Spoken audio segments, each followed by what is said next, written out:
In talk, a number of experts say that the situation has never been more tense between North Korea and the United States and, quite frankly, most parts of the rest of the world.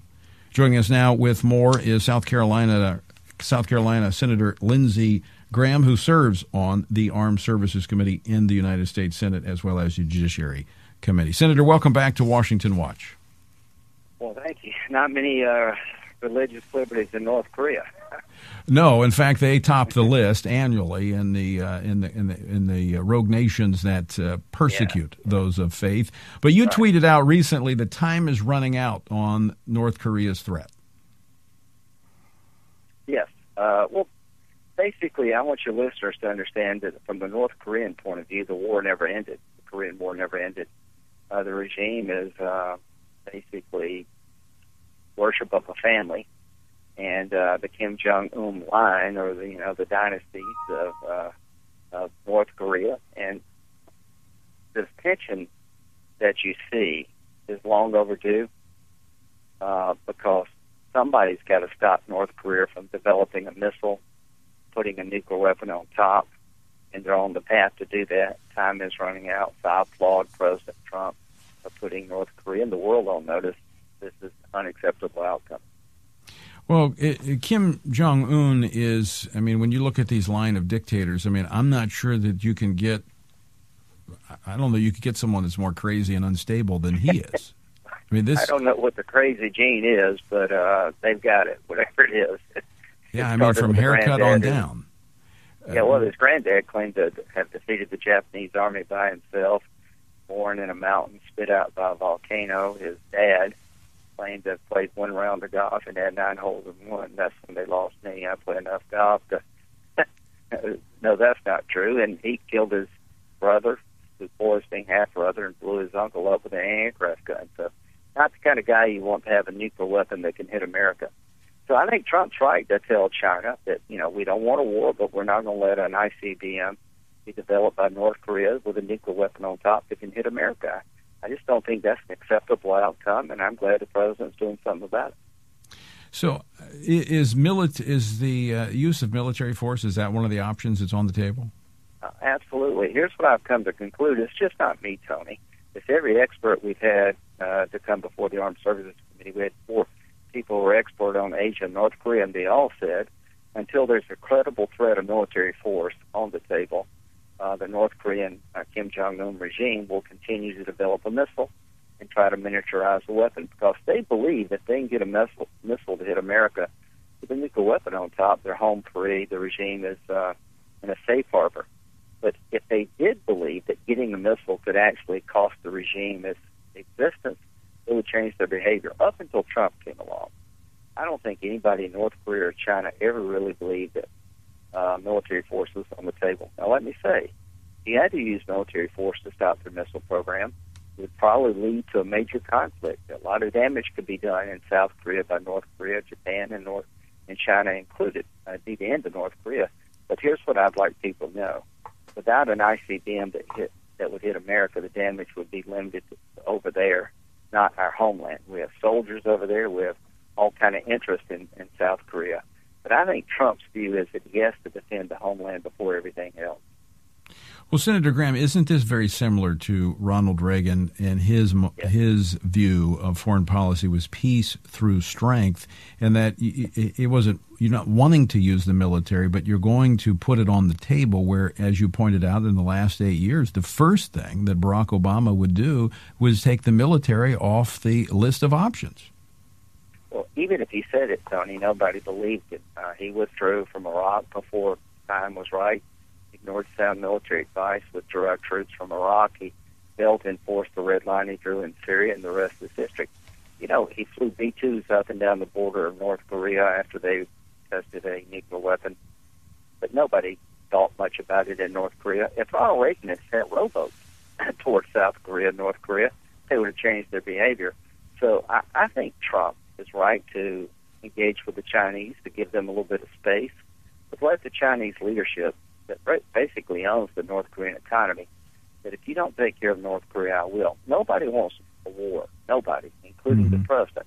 But this president is not going to allow this crazy man to have an ICBM with a nuclear weapon on top to hit America. And he's right to insist that that never happened. So whether or not there's military force really depends on what China and the rest of the world does. You're listening to Washington Watch. I'm your host, Tony Perkins. Glad you're with us on this Monday afternoon. My guest, South Carolina Senator Lindsey Graham. He serves on the Senate Appropriations Committee as well as the Senate Armed Services Committee. Senator, the capabilities that North Carolina has. Now, they have tried to launch... Korea. No, North Korea, sorry. Yeah. North Carolina's got their own dangers. Well, I know, and there's we can handle them. There's and the border between the two is pretty intense. I know, but anyway, their capabilities are real.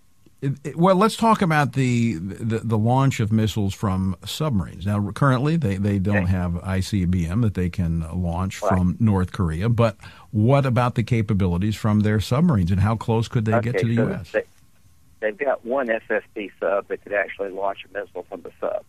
They haven't perfected the technology yet, whether it be land-based or sea-launched missiles that can cross into the United States with a warhead on top. We've got two problems: trying to create a solid fuel missile, which would be hard to detect to launch. North Korea intelligence gathering is very tough. We don't have many resources inside of North Korea. There's no internet. It is a closed-off country. So they got to perfect a missile that's solid fuel capable, which is easier to launch, less warning to us, as well as miniaturizing a warhead. We think they have between 13 and 20 nuclear weapons. But the goal is to get it on top of the missile. It can make it all the way to America. They can launch it by land, from a big site, or from a mobile site, or from sea. They don't have that capability yet, but every day they march toward it. And I think that's what Trump is telling China and the world. Time is not on our side. Time is running out. And I am convinced that President Trump, if he had to, would stop this missile program if he thought it was about to develop the capability to hit America. Now, they have thousands of artillery pieces, rockets, a million-man army pointed at South Korea. We have 28,000 troops in South Korea. There's 30-something miles from Seoul, South Korea, a great ally. But this is the world we live in. There are no good options when it comes to North Korea. I think President Trump has sized up the situation as follows.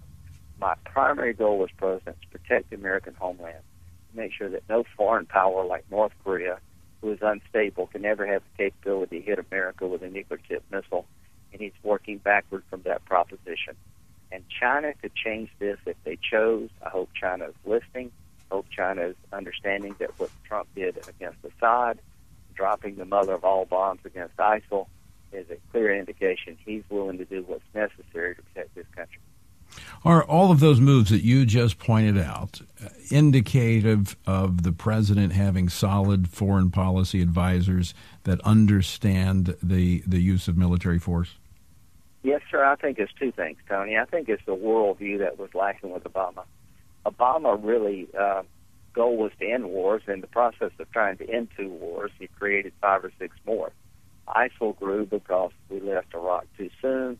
Assad has joined up with Iran. He's a puppet of the Iranian regime, which is horribly destabilizing for the Arabs. And Israel's had to hit Damascus several times because the weapons Assad has, he's going to turn over to Hezbollah, which is a direct threat to Israel. So the weakness leading from behind of Barack Obama has allowed conflict to grow. Here's what history teaches us. When you so adverse to conflict, you're going to get more of it. When you're willing to decisively deal with evil and conflict, usually is the best way to avoid conflict or end it. I think it's Trump's worldview that he is not going to be Obama. And when our enemies look at Trump and when our allies look at Trump, they don't see Obama. They see more of a Reagan figure.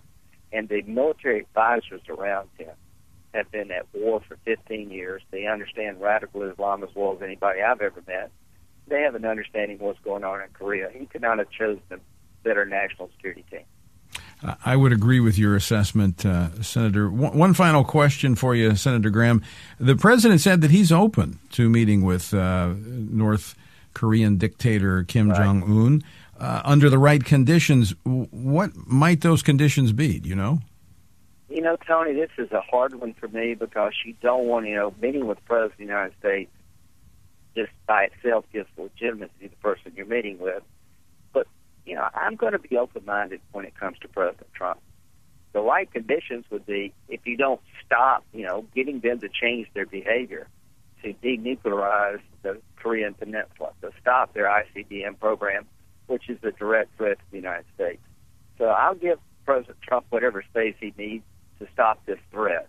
If a meeting will help do it, fine. But here's what I do believe, that if the North Koreans don't believe that military force is on the table, no amount of sanctions are going to stop their quest to get a missile with a nuclear weapon on top. I do believe they're worried about Trump. They haven't tested a bomb since Trump has been president. To me, that's an encouraging sign. So I'll leave it up to the president about meeting, but I would caution him to be very careful about this because you'll legitimize this guy, but maybe there's a scenario where meeting him could actually lead to the outcome we all seek. I don't want a war, but I don't want this guy in North Korea to be able to hit America with a missile with a nuclear weapon on top, and I am confident that President Trump shares that view. He has told me to my face that he's not going to let this threat mature to the point that America could be in the crosshairs of Kim Jong Un, and I believe it. All right, Senator, got to leave it there. Senator Lindsey Graham, thanks so much for joining us. Folks, don't go away. We're back right after this.